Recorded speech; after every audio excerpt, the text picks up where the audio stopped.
¿Qué tal? ¿Cómo le va? Bienvenidos a esto que es Info Federal. De lunes a viernes estamos por Telemax de 8 a 10. Patricia Brochero y quien les habla, Fabián Miró, para compartir toda la información del mundo productivo.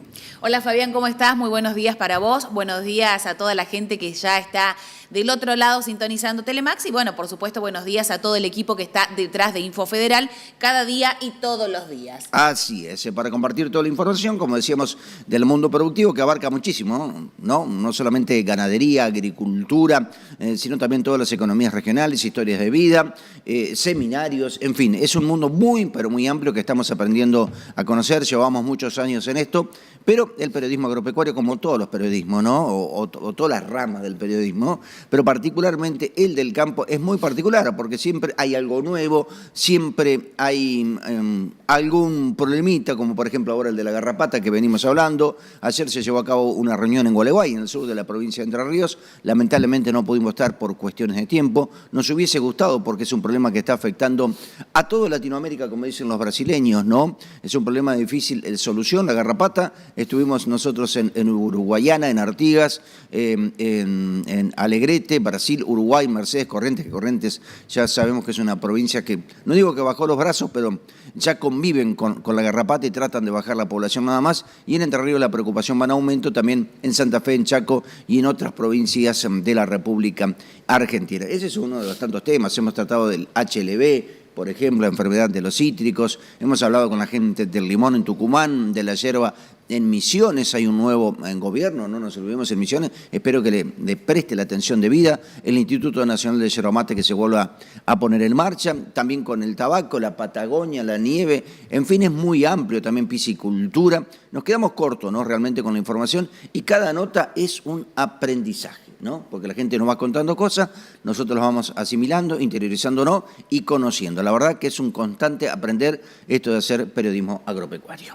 Bien, vamos a comenzar la jornada del día de hoy. Raro, ¿no? Porque es una semana corta. Entonces por eso lo decía, sí. Estamos ahí como, decimos, bueno, es miércoles hoy, pero sería como un jueves casi. Un jueves casi. Como terminando por ahí la semana. Es viernes y el cuerpo lo siente, sería hoy. Claro, ¿no? Igualmente mucha gente aprovecha, como siempre decimos, más allá que algunos descansen y demás, otros aprovechan para ir moviéndose por las diferentes provincias, por todo el país, que eso está bueno, inyecta dinero. Totalmente. La economía de la industria del turismo, la industria sin chimeneas, no descubro nada, es algo bueno. Y también está el turismo rural, que en algún momento lo vamos a tocar, porque hay muchas estancias, campos, chacras que han hecho cabañas, bungalow que tiene unos caballitos para andar, un desayuno criollo, un mate, un amanecer. Muy elegido, muy elegido. Sí. El otro día estaba hablando con alguien, por supuesto, que trabaja en turismo, y me decía esto, ¿no? Que está muy de moda el turismo de descanso. La gente necesita ir a lugares donde a veces ni señal de celular tiene y donde realmente está en contacto solo con el campo. Vos sabés que me pasó eso en Misiones, cerca de los Altos del Moconá. Hace algunos años ya no había señal de celular ni de casualidad. Tenías libros, una fogata, juegos. La verdad que es muy lindo, ¿no? Bueno, títulos, portada del día a la fecha. Eliminaron el peso mínimo de faena y apuntan a liberar el mercado ganadero.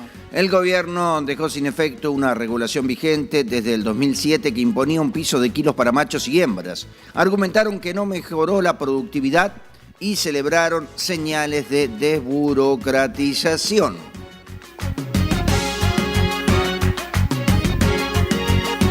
Se retrasa la reforma en el INTA y hay incertidumbre sobre qué decidirá el gobierno. En la administración de Javier Milei no hay una fecha concreta sobre cuándo se publicará el decreto que introducirá cambio en el organismo.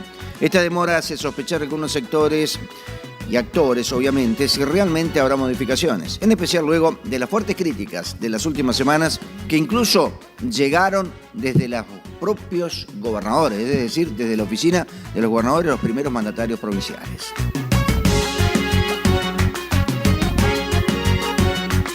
Un gas cada vez más contaminante pone en alerta a la soja. Se proyecta que su concentración aumentará un 25% hacia el 2050, pudiendo reducir hasta 33% el peso de los granos de la oleaginosa, uno de los cultivos más susceptibles.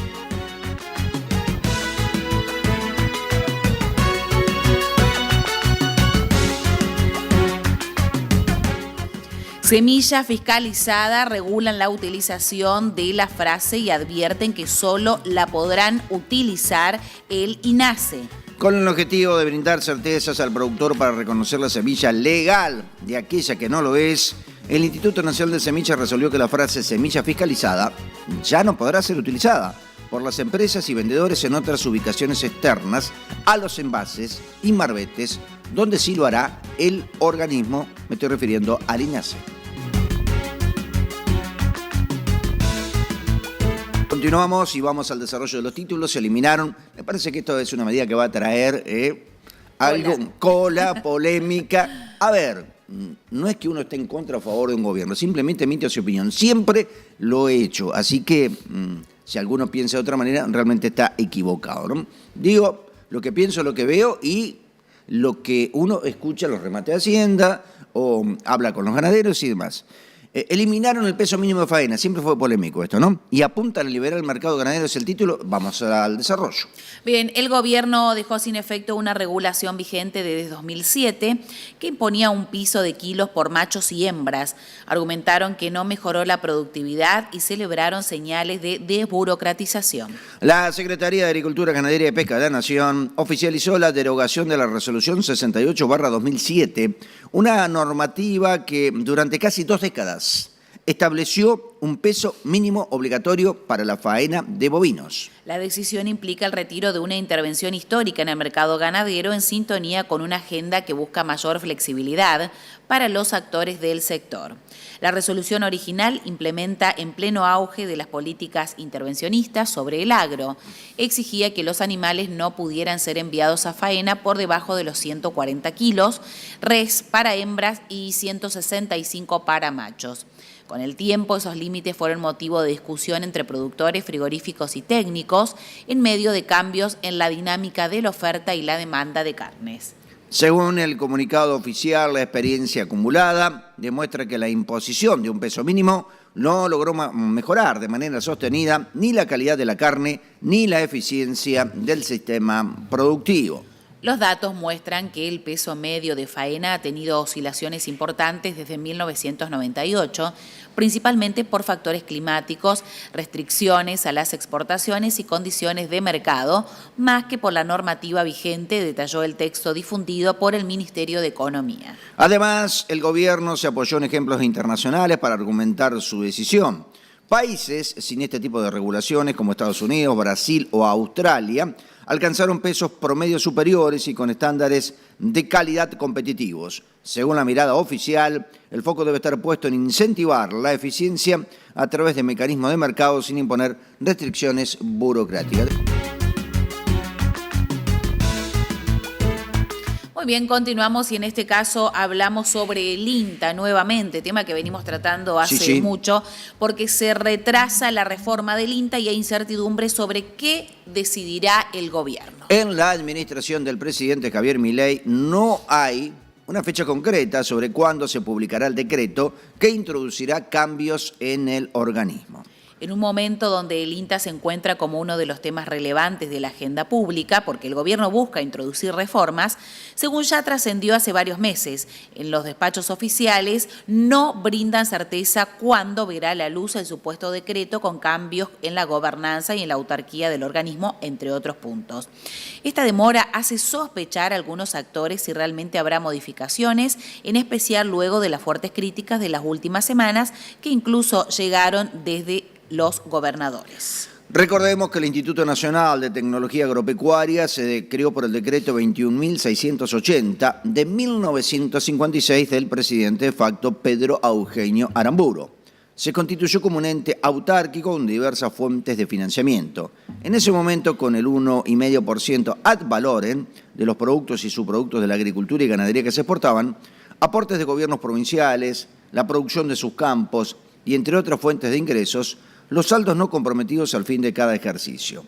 Hoy, en tanto, se financia, entre otros recursos, con el 0,45% del valor CIF de las importaciones y por presupuesto les corresponden casi 230.000 millones.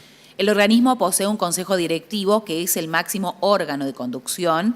Tiene 10 sillas, 5 por el sector privado de las entidades del agro. Hablamos de Coninagro, Federación Agraria Argentina, Confederaciones Rurales Argentinas, Sociedad Rural Argentina y la Asociación Argentina de Consorcios Regionales de Experimentación Agrícola. Esas son las primeras 5 y 5 por el sector público. Un representante de la Secretaría de Agricultura, el presidente del INTA, el vicepresidente del ente y 2 miembros más por las facultades de agronomía de las universidades nacionales y la facultad de veterinaria. Respecto de este órgano, lo que trascendió es que el gobierno buscaría sacar a ACREA y las universidades. Por otra parte, en el mismo giro del decreto, el control financiero pasaría bajo la órbita directa del Ministerio de Economía, un tema sobre el cual pusieron la lupa las distintas voces que se pronunciaron en contra de que pierda su propio manejo económico. Hoy, el director nacional, por ejemplo, coordina la labor técnica administrativa, además de trabajar en conjunto con el Consejo Directivo. El INTA cuenta con 53 estaciones experimentales, 6 centros de investigación y 258 agencias de extensión rural en todo el país. Muchas de ellos en proceso de revisión. Además, tiene 15 centros regionales que también quedaron bajo observación del gobierno. Todo el organismo tiene 6.000 trabajadores y trascendió que las autoridades nacionales buscarían recortar unos 1.500 empleos. De los 6.000 que tiene la planta permanente del INTA, ¿no? En este marco, luego de que se pronunciaran varios gobernadores, diputados, entidades rurales, referentes, exmiembros del organismo, asociaciones de periodistas como AEPA, Asociación Internacional de Periodismo Agropecuario, desde el gobierno dijeron en relación a la reforma del INTA que hay un trabajo conjunto entre el Ministerio de Economía de Luis Caputo y el de Transformación y Desregulación del Estado a cargo de Federico Sturzenegger. En este contexto, en algunas entidades del agro comenzó a circular la versión de que el decreto no camina y podría no salir en medio del fuerte rechazo de muchos actores.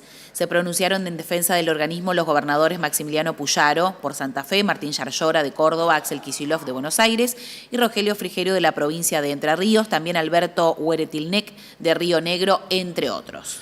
Otros, en cambio, creen que el gobierno acelerará y pondrá la reforma en el marco de un decreto general con modificaciones a otros organismos del Estado, algo que se habla mucho. Por lo pronto, lo que trasciende desde la esfera del gobierno es que se siga trabajando y probablemente los cambios se conozcan la semana próxima.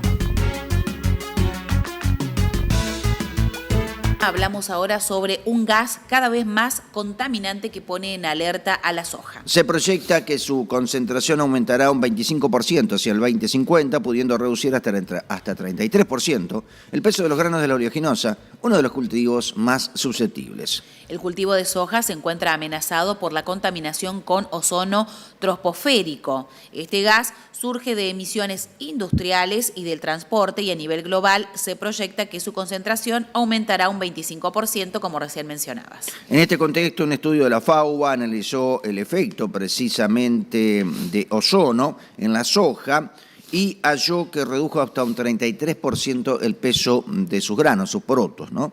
El trabajo remarca la necesidad de generar manejos agrícolas que se adapten a escenarios de mayor contaminación atmosférica. El ozono filtra la radiación en la parte alta de la atmósfera. Sin embargo, cuando está en la troposfera, la capa donde vivimos, es muy perjudicial para la vida.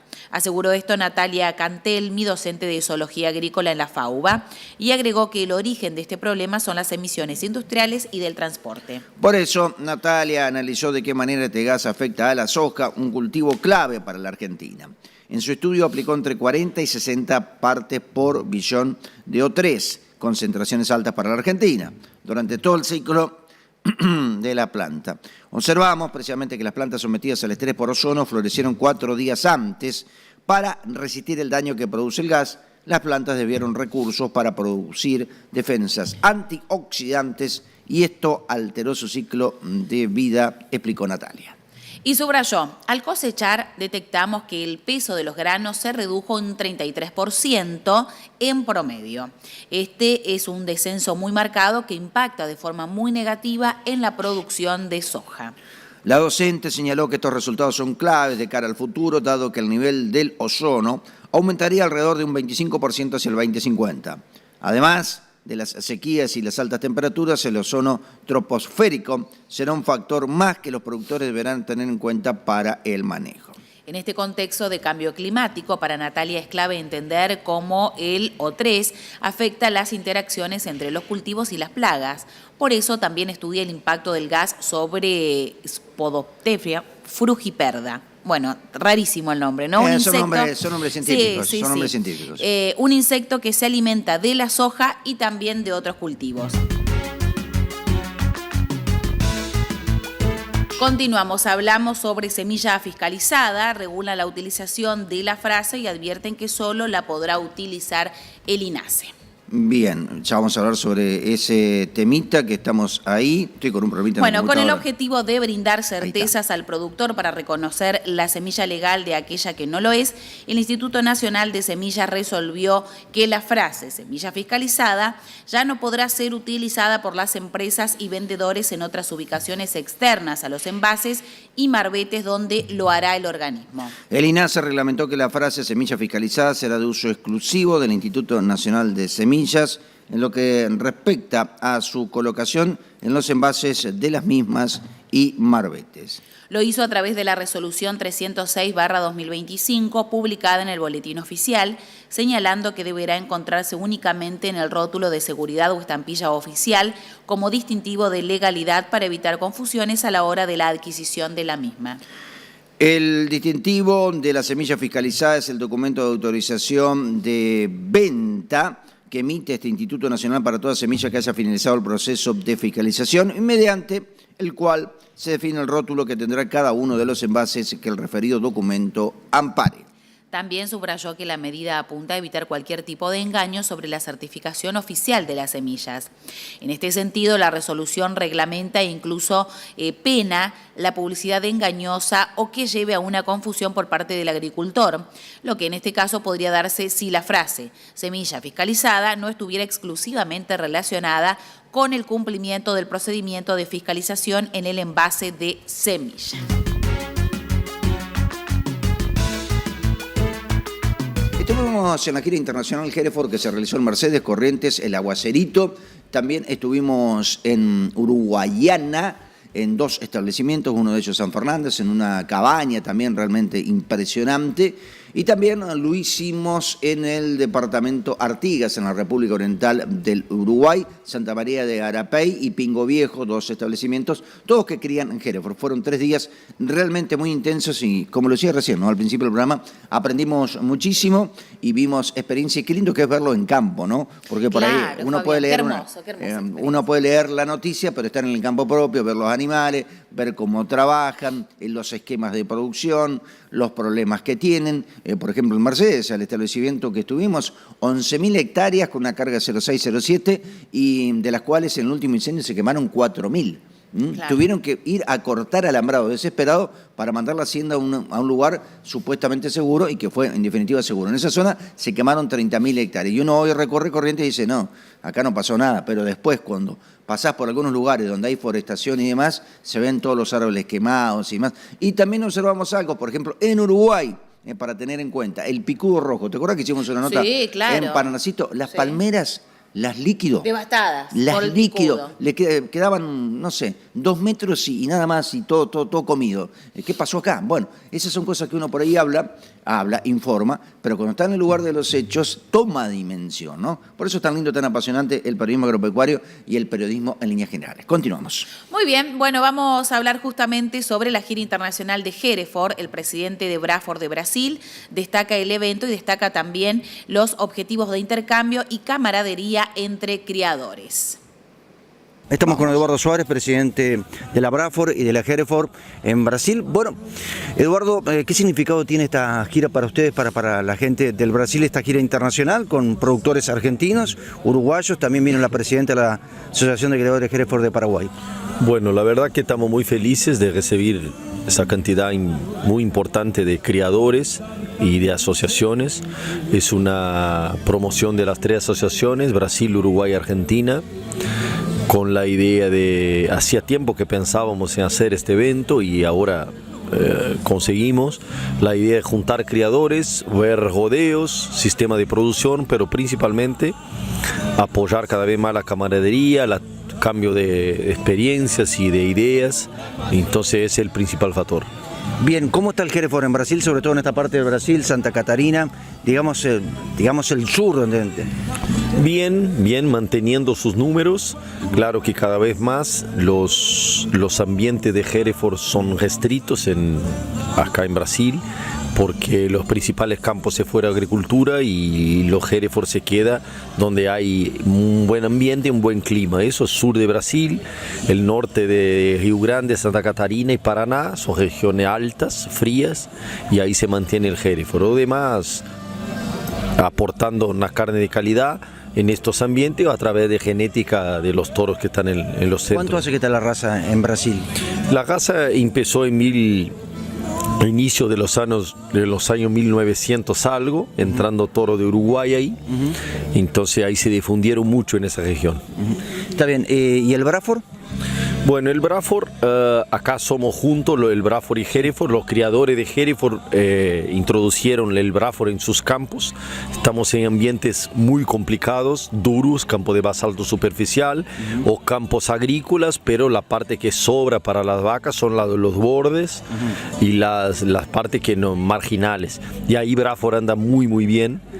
Estamos cada vez con ambientes un verano más complicado de calor, más largo y más complicado de calor en esta región, y ahí el Braford se adapta muy bien. Entonces por eso el crecimiento impresionante de Braford en Brasil. Ajá. Y le pregunto, para que la gente sepa, el basalto es como una piedra.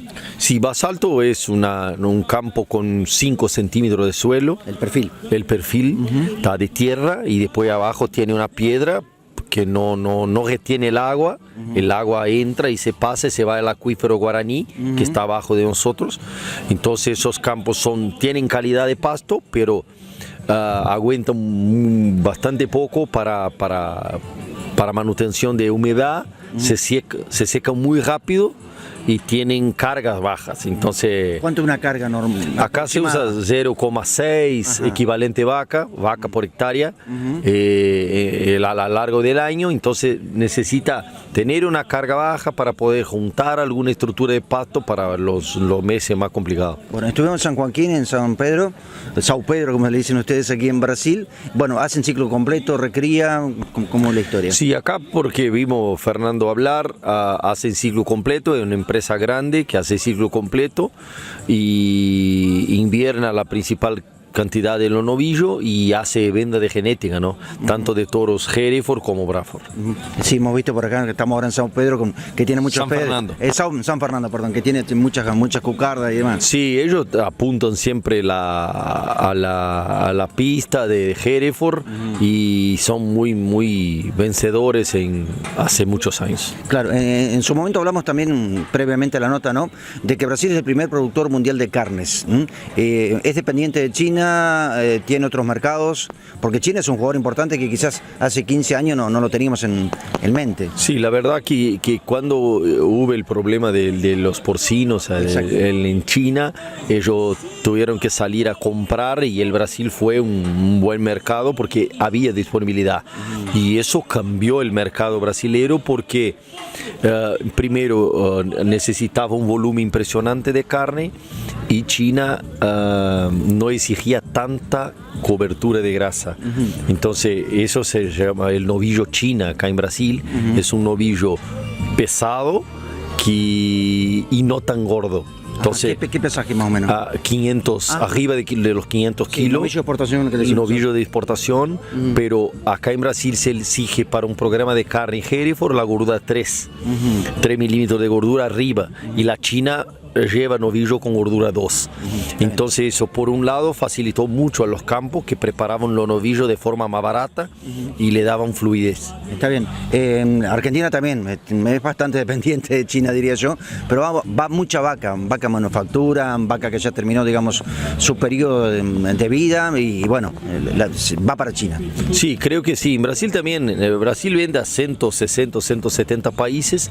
Claro que China es el principal comprador, pero se vende carne commodity, ¿no? Carne premium, toda vendida dentro del mercado interno, para los grandes centros que tienen un mercado consumidor que paga muy bien por esa carne. ¿Cómo está el productor ganadero hoy? Digo, el productor ganadero brasileño, digo en cuanto a los precios, por los vaivenes, porque Argentina tiene los derechos de exportación, los DEX, las retenciones que ustedes no tienen, Paraguay no tiene, Uruguay tampoco tiene. Sí, estamos normal, no voy a decir que es el mejor momento, pero no estamos tan mal. Los precios mejoraron mucho del año pasado para este año. Estamos en un inicio de ciclo de alta por demanda de terneros y novillos. Creo que unos 5 o 6 años más vamos a tener esta demanda de alta y el consumo interno de carne está mantenido. Creo que lo que salva a Brasil es un mercado interno consumidor grande, con mucha gente, y entonces que consume... ¿Mucha carne vacuna o carne porcina? Porque por ahí tenemos la idea los tres, pero pero Brasil exporta 30% de su producción. 30%, los 70% restantes son consumidos acá, y es mucho ese 70, ¿no?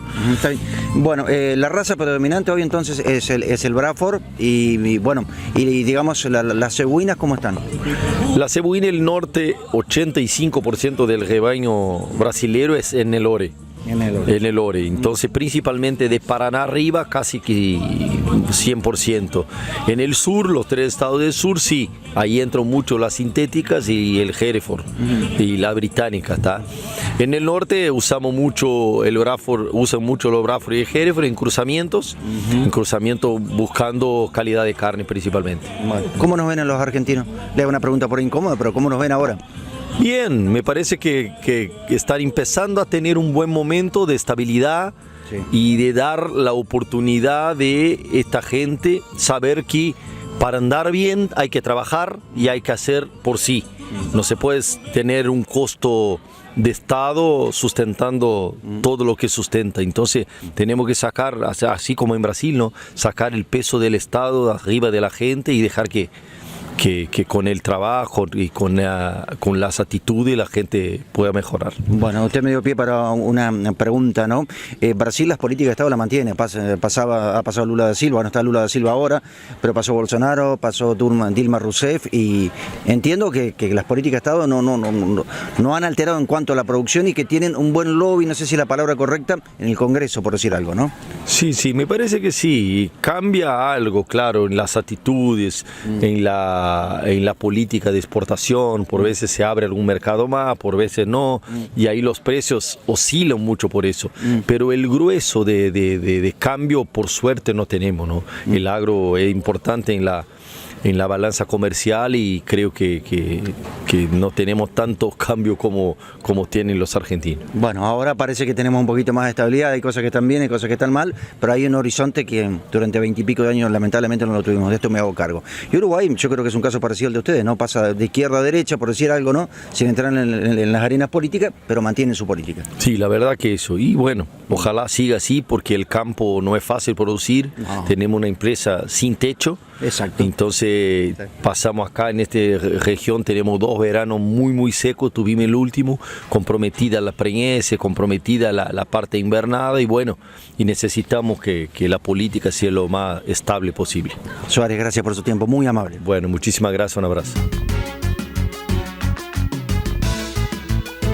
Bien, continuamos, recorrido de 4 estaciones. La gira de la Asociación de Criadores de Hereford mostró animales mansos, adaptados a la región y muy buena fertilidad. La actividad se realizó por Artigas, Corrientes y Uruguayana, 3 nacionalidades y la pasión de criar la raza. Hablamos con uno de los anfitriones, que es veterinario de la estancia El Aguacerito. Vamos a escuchar entonces al médico veterinario Francisco Moulín, de estancia Aguacerito. Hola, buen día. Francisco Moulín es mi nombre. Soy veterinario y trabajo acá en la empresa en Aguaceritos. Bien, estuvimos en 4 estaciones. ¿Me podés contar qué fue lo que vimos en cada lugar? ¿Contarle a la gente, va, en definitiva? Sí. La primera estación fue un rodeo, mostramos el rodeo cabeza, vacas adultas, preñadas cabeza. En el segundo vimos unas terneras en recría que están sobre un verdeo. La tercera parada fue los mismos propios hermanos de ellas, machos, que están hoy en campo natural. Y la próxima, la última, fue unas vaquillas que estuvieron en servicio de otoño, vaquillas en servicio de 18 meses, preñadas, digamos, mostramos las vaquillas preñadas, que la hicimos al tacto, le anticipamos la ecografía ahora hace unos días para poder justamente mostrarla en la parada, digamos. Bien, ¿cuántas hectáreas están trabajando y todo raza Hereford, no? Acá se ocupa así todo raza Hereford, porque así viene. Las hectáreas en total ganadera acá son casi 11.000 hectáreas. ¿Qué carga animal aproximadamente? Y están 0,6 más o menos, la carga 0,6 equivalente vaca así por hectárea. Hay que decir que Corrientes hace no demasiado tiempo lamentablemente estuvo bajo fuego y según lo que contaban ustedes mismos, 4.000 hectáreas fueron arrasadas. Sí, acá se nos quemó un poco de menos de 4.000 habrán sido, pero sí alrededor del 30% del campo, 30 y pico % del campo, lo que por supuesto nos obligó a irnos para atrás, a mezclar un poco de categorías hasta que se terminó de reacomodar los alambrados, porque se nos han quemado, no recuerdo exactamente, pero más de 30 kilómetros de alambrado, y bueno, eso hizo que tuvimos unos años medio apretados, tuvimos que salir a vender algunas categorías que naturalmente no se vendían, pero es así, es parte del laburo, ¿no? Bien, y te pregunto, ¿tiene un servicio estacionado y en qué meses? El servicio nuestro es tradicional, octubre, noviembre y diciembre, y las pariciones, bueno, del servicio de primavera son julio, agosto y septiembre. Se clasifica así también, se clasifica la preñez en 3, para después poder hacer los diagnósticos de ciclicidad o tacto de anestro, que nosotros le decimos, acá en la zona se ocupa mucho y que nos viene dando muy buenos resultados, digamos, esa herramienta que tenemos hoy. ¿Y los índices de preñez cuáles son?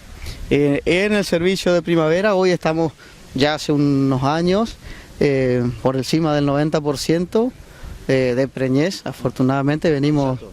Es alto, sí.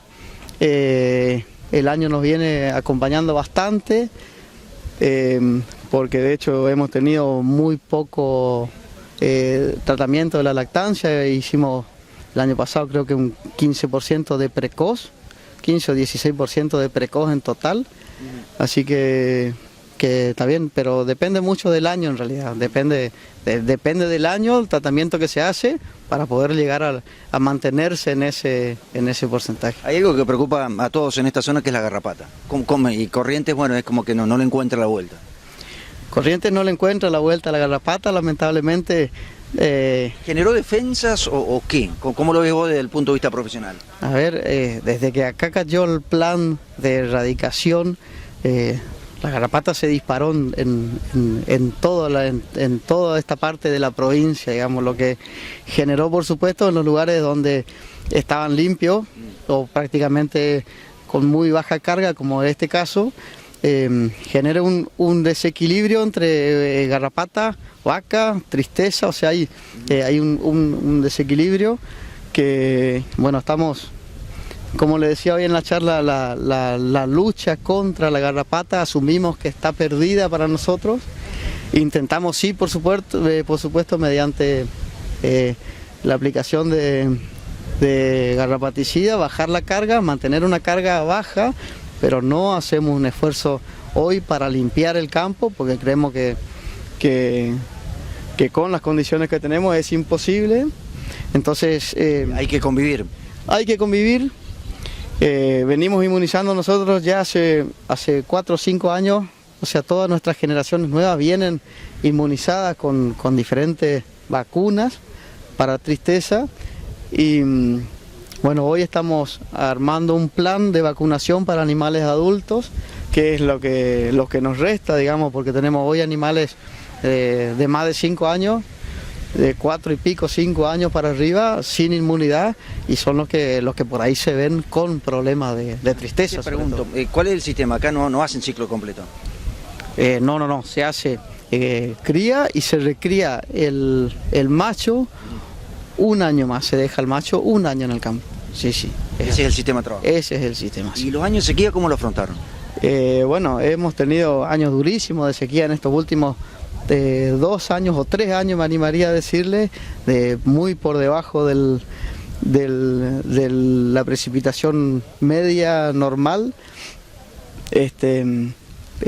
Acá afortunadamente el tema de aguada está muy bien controlado, entonces no hemos tenido tanto problema como sí se vieron en otros lugares donde la aguada o los problemas con el agua de bebida te hace sí o sí apretarte en algunos lugares, digamos. Afortunadamente los sorteamos. ¿Y suplementaron? ¿Cómo hicieron? Sí, siempre se suplementa. En el invierno sobre todo se trata de hacer pasar esa recría con los verdeos. Si no se logra el total, algo se suplementa a corral. Pero bueno, es eso básicamente, es el ternero, la vaca adulta y los novillitos. Por ahí alguna sal proteica pueden ligar a ligar, pero básicamente está todo el animal adulto a campo natural, digamos, ¿no? Bueno, este Hereford, digamos que tiene alguna diferencia con el que vemos en la Patagonia en cuanto a la, digamos, a la fisonomía, pelaje y demás, el grosor del mismo. Entiendo que puede tener alguna diferencia, sí, porque es un animal que ya está muy adaptado acá al norte.